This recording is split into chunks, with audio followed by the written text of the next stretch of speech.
நாட்டோட ஒரு மூலையில இருந்த பொன்னிமலை கிராமம். அந்த ஊரோட நடுவுல ஒரு வீட்டு வாசல்ல தங்கம் மாதிரி பொன்னிறமா வெளிச்சம் கொடுக்கிற ஒரு விசித்திரமான பலா மரம் நின்னுட்டு இருந்தது. அதோட கிளைங்க முழுக்க நல்லா பழுத்து தங்கம் போன்ற பலாப்பழங்கள் தொங்கிட்டு இருந்தது. ஆனா அந்த மரத்தை சுத்தி நின்னுட்டு இருந்த ஊர் மக்களோட முகத்துல பயம்தான் தெரிஞ்சது. பாருங்க, இந்த பலாப்பழங்கள் எவ்வளவு அழகா சாறு நிறைஞ்சிருக்குன்னு. ஆனா யாரும் இத தொடாதீங்க, தெரியாம கூட தொட்டுடாதீங்க. இத தொட்டவங்களுக்கு இன்னைக்கு தான் கடைசி நாளா மாறிடும். நான் முன்னாடியே சொல்லிட்டேன், இந்த மரத்தோட நிழல் கூட நம்ம மேல விழக்கூடாது. ஆமா ஹரிதாஸ், நீ சொல்றது 100% சரிப்பா. இந்த பலா மரத்துக்கிட்ட யாரும் நெருங்கவே கூடாது. போன மாசம் இதே மாதிரி இன்னும் 2 பேர் காணாம போனாங்களே, யாருக்கும் ஞாபகம் இல்லையா? அன்னைக்கு அவங்களோட பெத்தவங்க எவ்வளவு அழுது துடிச்சாங்க தெரியுமா? எல்லாரும் தூரமா நில்லுங்கப்பா, இதுல ஏதோ பெரிய மர்மம் கண்டிப்பா இருக்கு. இந்த மரம் இங்க எப்படி முளைச்சதுன்னு யாருக்கும் தெரியாது. நேத்து ராத்திரி கூட நான் கனவுல இந்த மரத்தை பார்த்தேன். அது ரொம்ப பயங்கரமான கனவா இருந்தது. என் தங்கச்சியும் இந்த மாதிரி தான் காணாம போனா. நான் இந்த மரத்தை பார்க்கவே பயப்படுறேன். அவளோட சிரிப்பு இப்பவும் என் காதுல கேக்குது. அவ எங்க போனான்னு இன்னும் தெரியலையே. அப்போ கூட்டத்தோட பின்னாடி இருந்து ஓடி வர்ற கமலாங்கிற பொண்ணு அந்த மின்னுற பலாப்பழங்களை பார்த்து ஆசைப்படுறா. ஆஹா, எவ்வளவு அழகான பலாப்பழங்கள்! இவ்வளவு காலமா நான் இந்த ஊர்ல வாழ்றேன். இவ்வளவு அருமையான பழத்தை நான் பார்த்ததே இல்ல. நான் இந்த பழங்கள் எல்லாத்தையும் சாப்பிட போறேன். இப்போவே என் வாயில எச்சில் ஊறுதே. நிறுத்து கமலா, நிறுத்து. இந்த பழத்தை விட்டுடு. நீ இதை தொடவே கூடாது. கமலா, பின்னாடி போ. இது சாதாரண பழம் இல்லை. நான் உன்னை அந்த பழத்தை தொட விட மாட்டேன். கமலா, நில்லுமா. உங்க அம்மா அப்பாவை நினைச்சு பாரு. அவங்கள தனியா தவிக்க விட்டுட்டு நீ ஆபத்துல மாட்டிக்காத. என்ன நான் இவ்ளோ பயப்படுறீங்க எல்லாரும்? இது வெறும் பழம் தானே. நான் என் வாழ்நாள் முழுக்க இப்படி ஒரு அழகான பழத்தை பார்த்ததே இல்ல. இத சாப்பிடாம விட்டுட்டா என் மனசுக்கு ஒரு திருப்தியே இருக்காது. ஆனா கமலா எல்லாரோட எச்சரிக்கையையும் மீறி ஹரிதாஸ தள்ளிவிட்டு ஒரு பழத்தை பறிக்கிறா. அத தொட்ட உடனே திடீர்னு அவ பயங்கரமா அலற ஆரம்பிக்கிறா. அவளோட உடம்பு மெல்ல மெல்ல மங்கத் தொடங்குது. இல்ல இல்ல, என்ன இது நடக்குது? என் உடம்பு ஏன் மறையுது? காப்பாத்துங்க, என்ன காப்பாத்துங்க. ஹரிதாஸ் அண்ணா, என்ன பிடிச்சுக்குங்க. என் கையே தெரியாம போகுதே. அம்மா, அம்மா எங்க இருக்கீங்க? கமலா, கமலா, என்னால ஒண்ணும் செய்ய முடியலையேடி. உன் கை என் கைக்குள்ளேயே இருந்தும் என்னால உன்னை பிடிக்க முடியலையே. ஏன் இப்படி நடக்குது கடவுளே?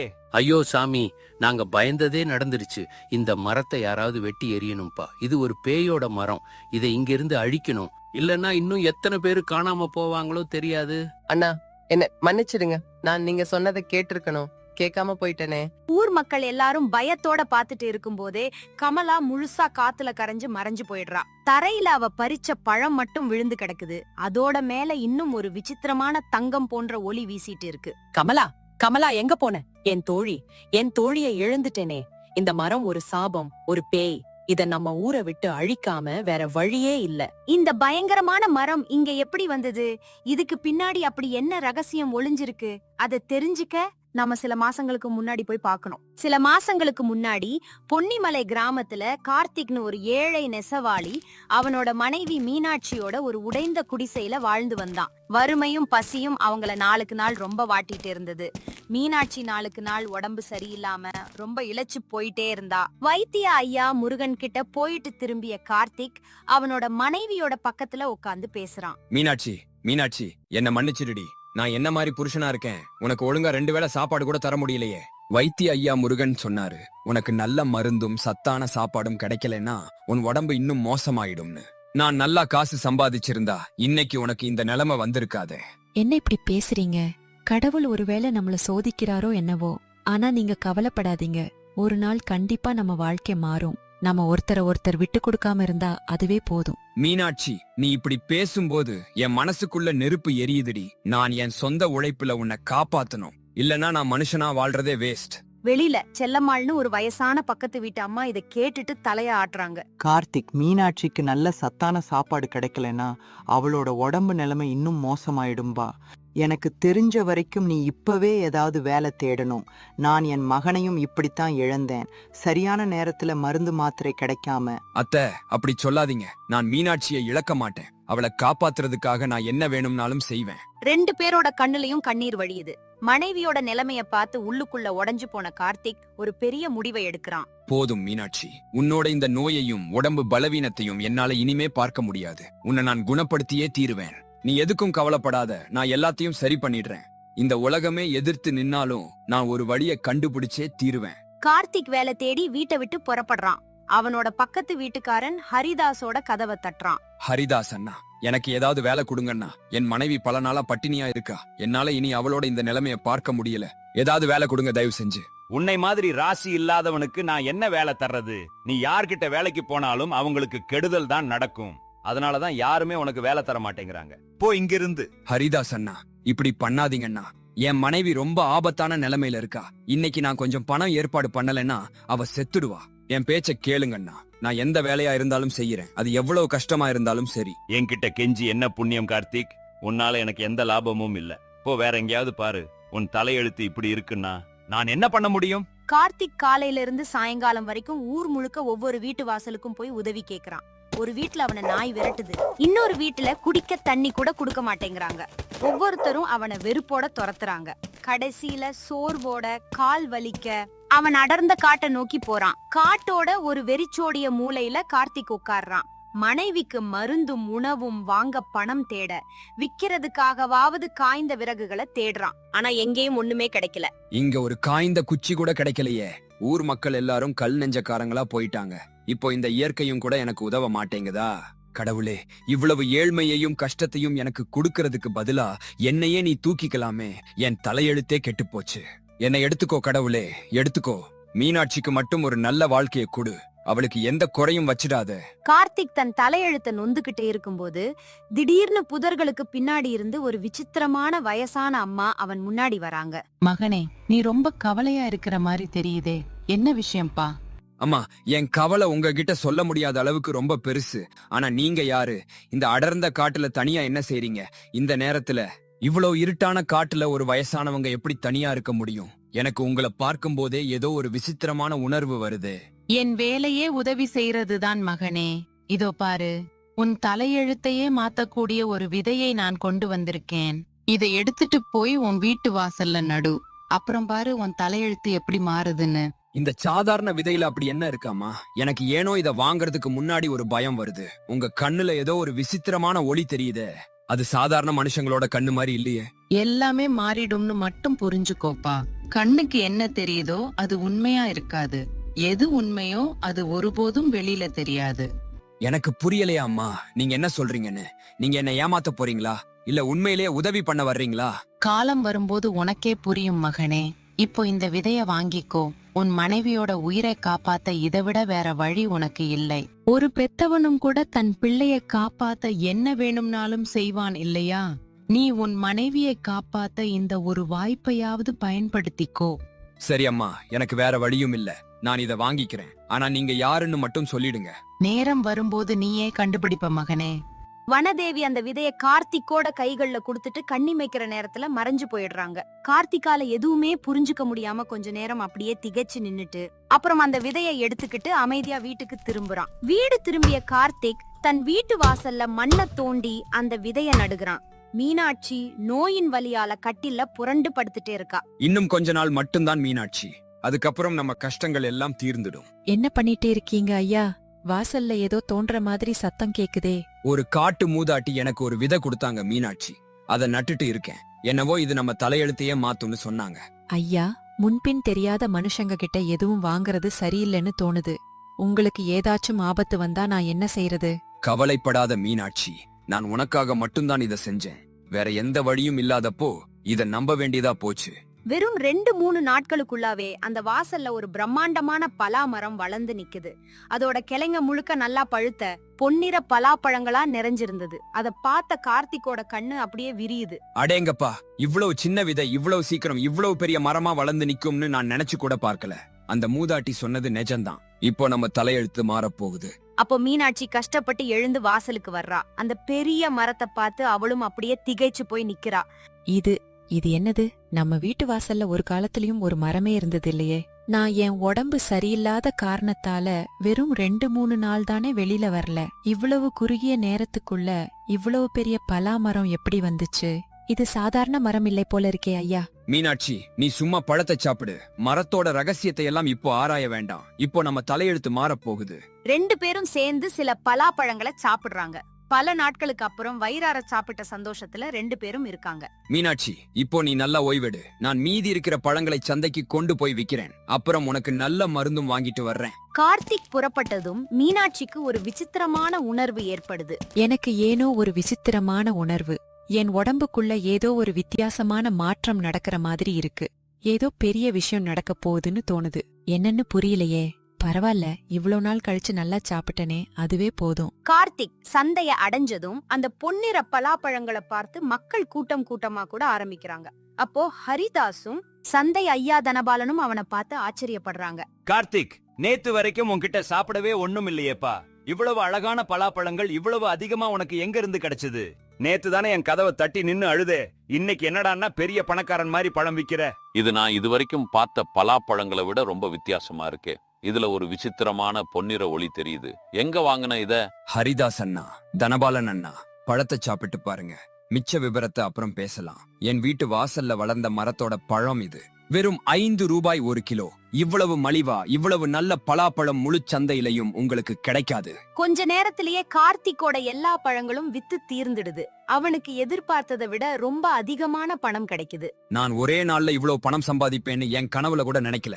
சீக்கிரம் மீனாட்சிக்கு மருந்து வாங்கிட்டு வீட்டுக்கு கிளம்பலாம். வைத்திய ஐயா முருகன் கிட்ட இருந்து மருந்து வாங்கிக்கிட்டு கார்த்திக் வீட்டுக்கு திரும்பும் போது அவனோட கண்ணு அப்படியே விரியுது. காலையில அவன் மொத்தமா பறிச்சுட்டு போன மரத்துல மறுபடியும் பழங்கள் நிறைஞ்சு தொங்கிட்டு இருந்தது. இது எப்படி சாத்தியம்? நான் இப்போதானே எல்லா பழத்தையும் சந்தைக்கு எடுத்துட்டு போனேன். இவ்வளவு சீக்கிரம் மறுபடியும் இவ்வளவு பழங்கள் எப்படி காய்ச்சிருக்கு? இது சாதாரண மரம் இல்ல போல இருக்கே. ஒரு நிமிஷம் அவனுக்குள்ள சந்தேகம் வந்தாலும் அவனோட மனைவியோட மருந்தையும் புதுசா வந்த பணத்தையும் நினைச்சு அந்த எண்ணத்தை அவன் விட்டுடுறான். நாட்கள் போக போக கார்த்திக் தினமும் பழங்களை வித்து அவங்க குடும்பத்தோட நிலைமை நல்லா மாறத் தொடங்குது. மீனாட்சியும் முன்னை விட நல்ல ஆரோக்கியத்தோடும் புத்துணர்ச்சியோடும் காணப்படுறா. காலம் போயிட்டே இருக்கு. எல்லாமே நல்லா நடக்கிற மாதிரி தான் தெரிஞ்சது. ஆனா ஒரு நாள் ராத்திரி தவிர முழு ஊரும் நல்லா தூங்கிட்டு இருந்த அந்த நள்ளிரவுல கார்த்திக்கோட தூக்கம் ஒரு பயங்கரமான சத்தத்தால கலையுது. வா கார்த்திக், என் பக்கத்துல வா.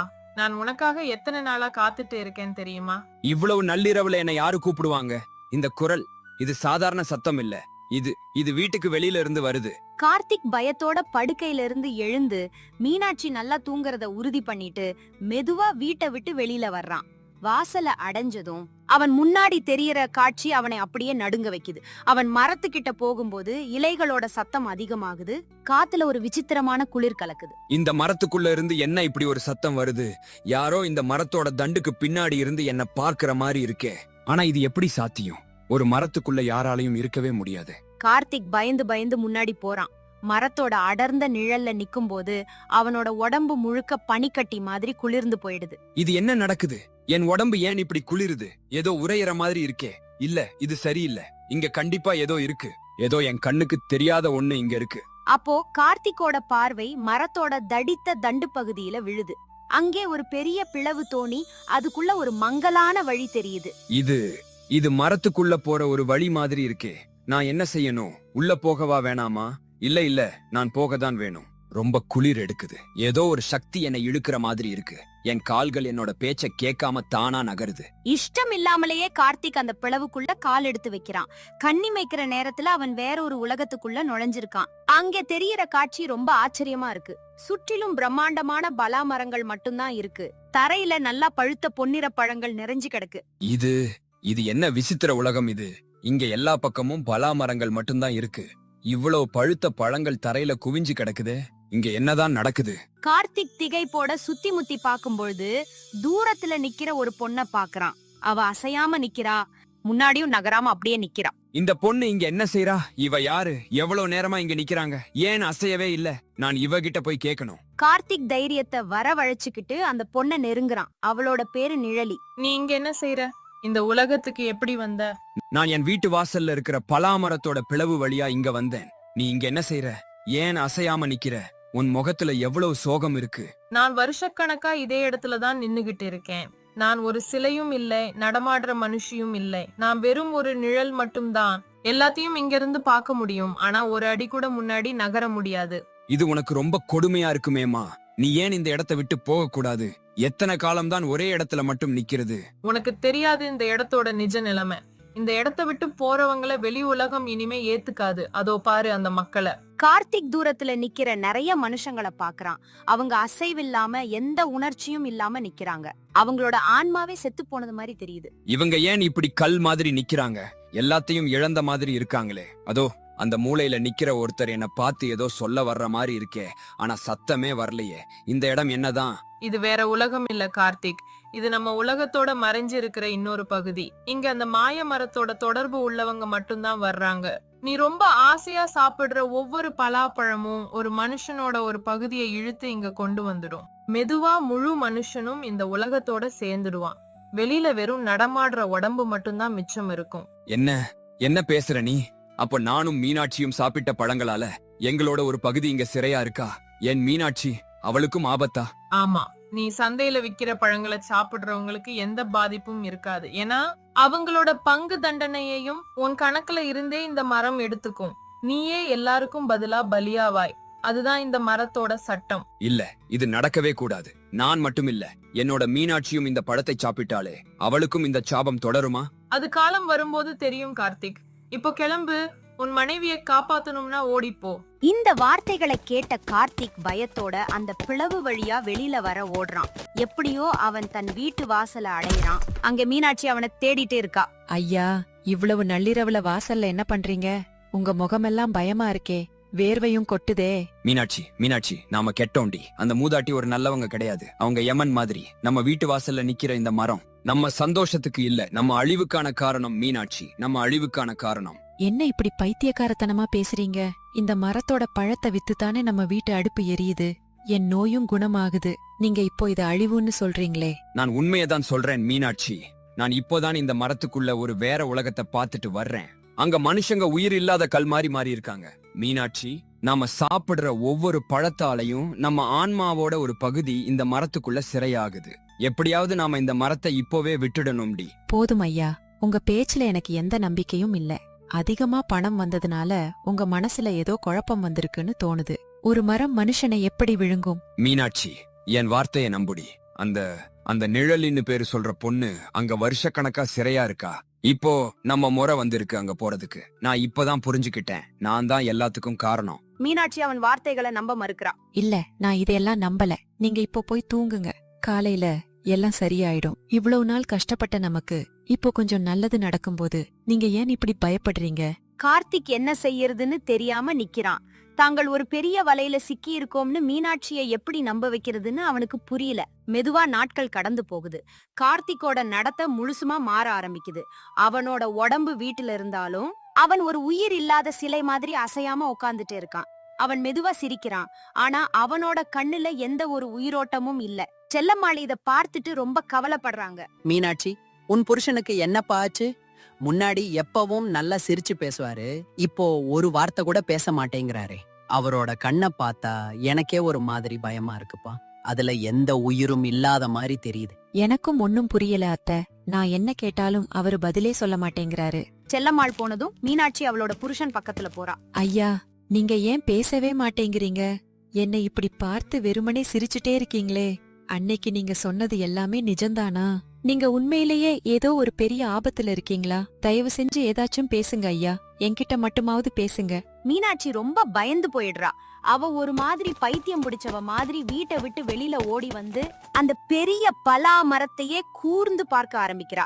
எல்லா பிரச்சனைக்கும் காரணம் இந்த மரம் தான் அப்படின்னு அவளோட மனசுக்குள்ள தோணுது. அப்போ ஒரு விசித்திரமான நீல நிற பறவை அவளை நோக்கி பறந்து வருது. இந்த பறவை என்ன ஏன் இப்படி பார்க்குது? பல வருஷமா என்ன நல்லா தெரிஞ்சவங்க மாதிரி பார்க்குதே. இல்ல, இது என் மனசோட கற்பனையா இருக்கும். நான் இங்கிருந்து போகணும். மீனாட்சி பயத்துல நடுங்குறா. நேரம் ரொம்ப கம்மியா இருக்கு மீனாட்சி. இன்னைக்கு நீ உன் புருஷனை காப்பாத்தலன்னா அவர் என்றென்னைக்கும் உன்னை விட்டு பிரிஞ்சு போயிடுவாரு. என்ன பேசுற நீ? இது என்ன தேவையில்லாத பேச்சு? என் புருஷன் வீட்டுக்குள்ளதான் இருக்காரு. அவரு பேசலைனாலும் அவர் என்னை விட்டுட்டு எங்கேயும் போகல. உன்கிட்ட இப்போ இருக்கிறது அவரோட பாதி உடம்பு மட்டும்தான் மீனாட்சி. அவரோட உயிரோட மறுபாதி வேறொரு இருட்டான உலகத்துல ஏற்கனவே சிறையாகிடுச்சு. இல்ல, உன்கிட்ட நான் நம்பிக்கை வைக்க மாட்டேன். நீ ஒரு சாதாரண பறவையா இருந்துட்டு என்ன பயமுறுத்துற. என் புருஷனுக்கு ஏதோ வித்தியாசமா நடக்குதுன்னு எனக்கு தெரியும். ஆனா உன் பேச்ச நான் நம்ப மாட்டேன். நம்பிக்கை வரலன்னா இன்னைக்கு ராத்திரி சரியா 12 மணிக்கு இந்த மரத்துக்கு முன்னாடி வந்து நில்லு. உன் கண்ணால நீயே உண்மைய பார்ப்ப. நீ யாரு உண்மையிலேயே? இதெல்லாம் உனக்கு எப்படி தெரியும்? நான் வருஷங்களுக்கு முன்னாடி இந்த மரத்தால பலியான ஒரு துரதிர்ஷ்டசாலி உயிர் நிழல். என் புருஷனும் ஒரு காலத்துல இதே மரத்தால இழுக்கப்பட்டாரு. நான் தைரியம் இல்லாம நேரத்தை கடத்தினதால அவரை நான் என்றென்றைக்குமா இழந்துட்டேன். உன் புருஷன் உன்னை இவ்வளவு நேசிக்கிற ஒருத்தர் அந்த இருண்ட உலகத்துல எப்பவும் அடைப்பட்டு போறத நான் விரும்பல. நீ என்னை மாதிரி தப்பு பண்ணிடாதே. உன் புருஷனையும் இழந்துட்டியா?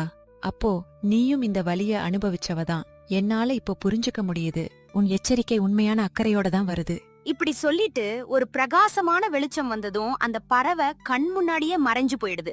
மீனாட்சியோட இதயம் வேகமா துடிக்குது. இது ஒரு சாதாரண எச்சரிக்கை இல்லைங்கறத அவ புரிஞ்சுக்கிறா. கவலைப்படாதீங்க ஐயா, நான் உங்களை எப்படியாவது சரி பண்ணி காட்டுறேன். நீங்க பேச முடியலைன்னாலும் உங்க அமைதியோட வலிய நான் புரிஞ்சுக்கிறேன். இன்னைக்கு ராத்திரி நான் உண்மைய என்னன்னு கண்டுபிடிக்கிறேன். ராத்திரி நேரம் வருது. மீனாட்சி மரத்துக்கு முன்னாடி போய் நிக்கிறா.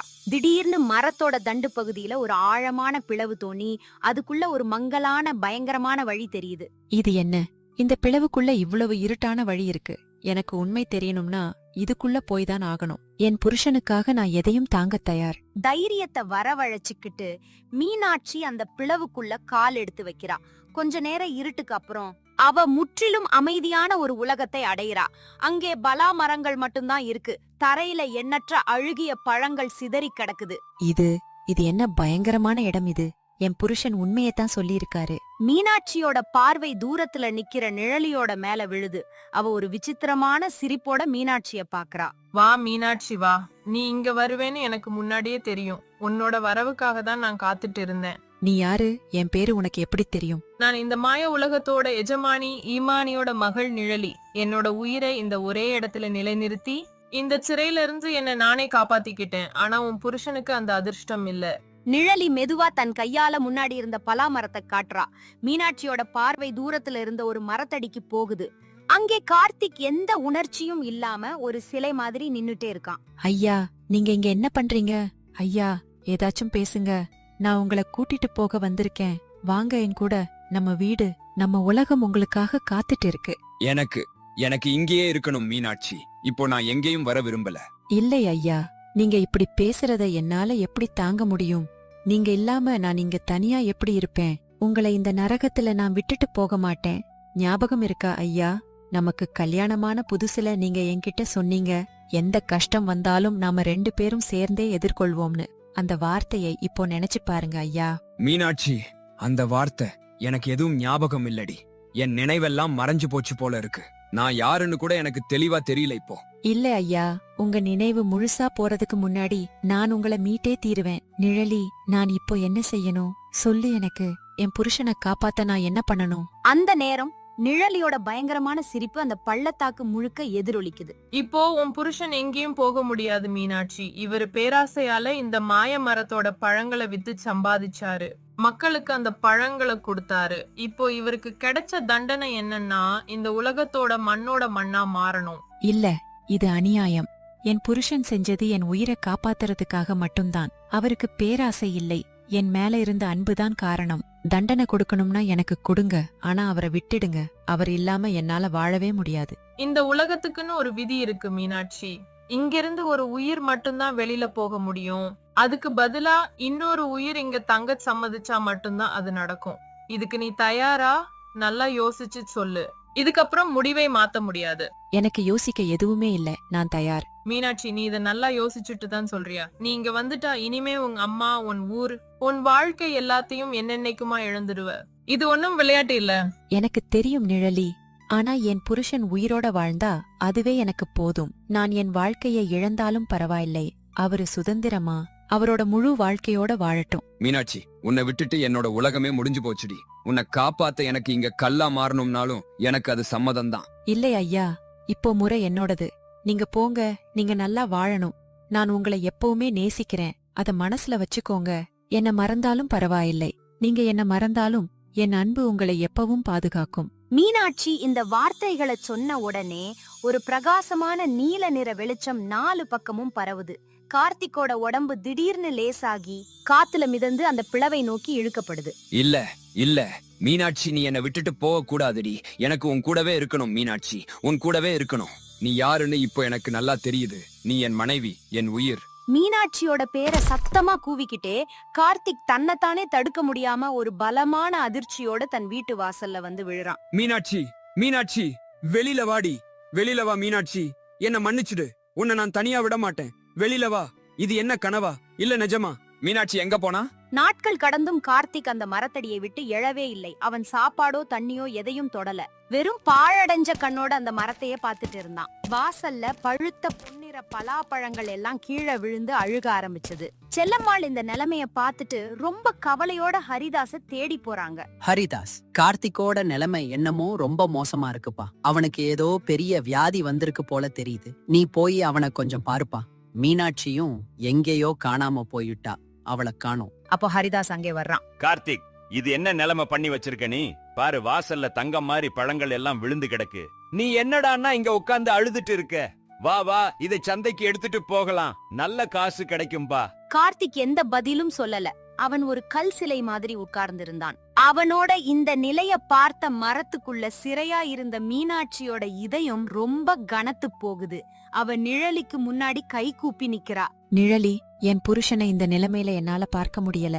நான் உடம்பு சரியில்லாம இருந்தப்போ என் உயிரை காப்பாத்தணும்னு தான் அந்த மூதாட்டியோட விதைய அவரு நட்டாரு. இன்னைக்கு நான் இங்க சிறையா இருக்கேன். அவரு வெளியில அந்த வேதனையில உருகுறாரு. இது நியாயமே இல்ல. அப்போ நீ என்ன செய்யணும்னு விரும்புற மீனாட்சி? என் புருஷனை இந்த மனத்தவிப்புல இருந்து விடுவிச்சிடு. அவரோட ஞாபகத்துல இருந்து என் பேரு, என் முகம் எல்லாத்தையும் அழிச்சிடு. நான் இங்கேயே கல்லா மாறி இருந்துடுறேன். ஆனா அவரோட உலகத்துல நிம்மதியா வாழட்டும். நீ ரொம்ப பெரிய தியாகம் செய்யற மீனாட்சி. உன் தூய்மையான அன்புதான் அதுக்கு காரணம். சரி, உன் விருப்பப்படியே நான் செய்யறேன். நிழலி ஏதோ மந்திரம் ஓதுரா. மரத்திலிருந்து ஒரு குளிர்ந்த விசித்திர காற்று வெளியில வந்து கார்த்திகை தொடுது. திடீர்னு கார்த்திகோட கண்ணீர் எல்லாம் மறைஞ்சு போகுது. அவன் முகம் ரொம்ப அமைதியாகுது. அவனுக்கு இனி மீனாட்சி யாருன்னு ஞாபகம் இல்ல. கார்த்திக் எழுந்து நிக்கிறான். ஹரிதாஸ் அண்ணா, நீங்க சொல்றது நிஜம்தான். இவ்வளவு விலை உயர்ந்த பழங்கள் இங்க வீணா அழுகிறதுக்கு இல்ல. வாங்க, இதை சந்தைக்கு எடுத்துட்டு போகலாம். அடேங்கப்பா, என்னாச்சு உனக்கு? இப்பதானே பைத்தியக்காரன் மாதிரி மரத்தை பார்த்து அழுதுட்டு இருந்த. திடீர்னு எப்படி இவ்வளவு சாதாரணமா மாறிட்ட? தெரியல ஹரிதாஸ் அண்ணா, எனக்கு ஞாபகமே இல்ல நான் ஏன் இங்க உட்கார்ந்து இருந்தேன்னு. ஏதோ ஒரு கெட்ட கனவு கண்ட மாதிரி இருக்குப்பா. பாருங்களேன், இந்த பழங்கள் எவ்வளவு மதிப்புள்ளதா இருக்குன்னு. வாங்க, இதை சந்தைக்கு எடுத்துட்டு போகலாம். கார்த்திக், நல்லா இருக்கியாப்பா? இப்போ நான் ரொம்ப கவலைப்பட்டேன் உன்னை பத்தி. மீனாட்சி எங்கப்பா போனா? மீனாட்சியா? அது யாரு அத்தை? எனக்கு அப்படி ஒரு பேரே தெரியலையே. நான் ஏன் தனியா இருக்கேன்னு எனக்கும் புரியல. ஆனா நல்லா இருக்கேன், அதுவே போதும் இல்லையா? மனைவியே உனக்கு ஞாபகம் இல்லையா? கார்த்திக், என்னாச்சு உனக்கு? நான் என்ன கேட்டாலும் புரியாத மாதிரி பதில் சொல்ற. நான் நல்லா இருக்கேன் அத்தை, நீங்க ஏன் கவலைப்படுறீங்க? எல்லாம் நல்லபடியாத்தானே இருக்கு. மரத்துக்குள்ள நின்னுட்டு இருந்த மீனாட்சி நிழலிய நோக்கி திரும்புறா. அவ கண்ணுல கண்ணீர் இருந்தாலும் முகத்துல ஒரு நிம்மதி தெரியுது. நன்றி நிழலி, இப்போவாவது அவர் அந்த வேதனையிலிருந்து தப்பிச்சாரே, அது போதும். நீ ரொம்ப பெரிய விலைய கொடுத்திருக்க மீனாட்சி. இப்போ அவரு உன்னை ஒருபோதும் நினைச்சு பார்க்க மாட்டாரு. நீ இந்த உலகத்திலேயே என்னோட நிரந்தரமா வாழ வேண்டியதுதான். பரவாயில்ல நிழலி, அவரு சந்தோஷமா இருந்தா அதுவே எனக்கு போதும். அன்பு எப்பவுமே தியாகத்துலதான் முழுமை அடையுது. என்னோட வலி எனக்கு மட்டும்தான், அவரோட சந்தோஷம் அவருக்கானது. இதுவே எனக்கு போதும். காலம் போயிட்டே இருக்கு. கார்த்திக் இப்போ ஊரோட மிகப்பெரிய பணக்காரனா மாறி இருக்கான். அவன்கிட்ட பெரிய வீடும் வேலைக்காரங்களும் இருந்தாங்க. ஆனா அவனோட இந்த வெற்றியின் பின்னாடி ஒரு வினோதமான வெறுமை ஒளிஞ்சிருந்தது. ஆனாலும் அவனுக்கு அதை புரிஞ்சுக்கிற அளவுக்கு ஞாபகமே இல்ல. இந்த பலாப்பழ கூடைகளை கவனமா அடுக்கி வைங்கப்பா. இந்த பழங்கள் தான் என் தலையெழுத்தையே மாத்திடுச்சு. என் வாழ்க்கையில இப்போ எல்லாமே எவ்வளவு நல்லா இருக்கு. கார்த்திக் அண்ணா, இப்போ ஊரோட மிகப்பெரிய ஐயா நீங்க தான். உங்களை பார்த்தா எனக்கு ரொம்ப பெருமையா இருக்கும்ண்ணா. நன்றி தனபாலன். ஆனா எனக்கு சில நேரம் ஏனோ ஒரு வினோதமான வெறுமை உணர்வு வருதுப்பா. என்ன குறையோ தெரியல. எல்லாமே இருந்தும் ஏதோ ஒண்ணு இல்லாதது மாதிரி ஒரு தவிப்பு. சில ராத்திரிகள்ல தூக்கத்துல ஏதோ ஒரு பொண்ணோட முகம் மங்களா தெரியற மாதிரி இருக்கும். ஆனா முழிப்பு வந்ததும் எல்லாம் மறந்துடும். அது வெறும் உடம்பு இழைப்பு தான் அண்ணா. இவ்வளவு பெரிய வியாபாரத்தை நடத்துறதுக்கு அதிக உழைப்பு தேவையில்லையா? கொஞ்ச நேரம் நல்லா ஓய்வெடுங்க. ஒருவேளை நீ சொல்றது நிஜமா இருக்கும். ஆனா இந்த மரத்தை பார்க்கும்போது எனக்கு ஏனோ நெஞ்சில ஒரு வலி எடுக்குது. ஏதோ ஒரு அரிய பொருளை இழந்த மாதிரி ஒரு வேதனை. இது வெறும் என் கற்பனை தானா? அந்த நேரம் அந்த பலா மரத்துக்குள்ள இருந்து மீனாட்சி தன் புருஷனோட இந்த செழிப்பான வாழ்க்கைய பாத்துட்டு இருக்கா. உலகத்தோட விதியே இதுதான். ஒவ்வொரு பெரிய வெற்றியும் ஒரு பெரிய விலைய கேக்குது. என் புருஷன் வறுமையோட நரகத்தை விட்டு வெளியில வர்றதுக்காக தன்னோட மிகவும் விலை உயர்ந்த அன்பையே பலி கொடுத்துட்டாரு, அதுவும் தெரியாமலேயே. ஆனா அவரு இப்போ ஒரு வினோதமான வெறுமைய உணர்றாரு. ஒருவேளை மனசுல ஆழமா நான் இன்னும் இருக்கேன்னு தோணுதோ? என்ன யோசிக்கிற மீனாட்சி? ஒண்ணுமில்ல நிழலி. அவர் அந்த வெறுமைய உணர்றது எனக்கு ஒரு வினோதமான ஆறுதலா இருக்கு. அன்பு எவ்வளவுதான் மறைக்கப்பட்டாலும் முழுசுமா அழிஞ்சு போறது இல்லைன்னு நான் நம்புறேன். அவரோட மனசுல ஒரு சின்ன மூலையிலாவது நான் இன்னும் வாழ்ந்துட்டு இருக்கேன்னு தோணுது. திடீர்னு சுலபமா வர்ற செல்வத்தோட பின்னாடி எப்பவுமே ஒரு பெரிய விலை ஒளிஞ்சிருக்கும். அது நமக்கு தெரியாத ஒரு விலையா கூட இருக்கலாம். வெளியில தெரியறது எல்லாமே எப்பவும் உண்மையா இருக்காது. எது உண்மையோ அது எப்பவும் நமக்கு தெரியாமலே போயிடலாம். பேராசையும் அவசரமான வளர்ச்சியும் நம்மை உயிருக்குயிரா நேசிக்கிறவங்க கிட்ட இருந்தே நம்மள பிரிச்சிடும்ங்கிறத நாம மறந்துடக்கூடாது. மனித உறவுகளும் அன்பும் தான் எந்த தங்கத்தை விடவும் மேலான, இழக்கக்கூடாத உண்மையான செல்வம். தங்கத்தால வாங்க முடியாத அன்பை இழந்துட்டா எந்த செல்வத்தாலையும் அதை திரும்ப பெற முடியாது.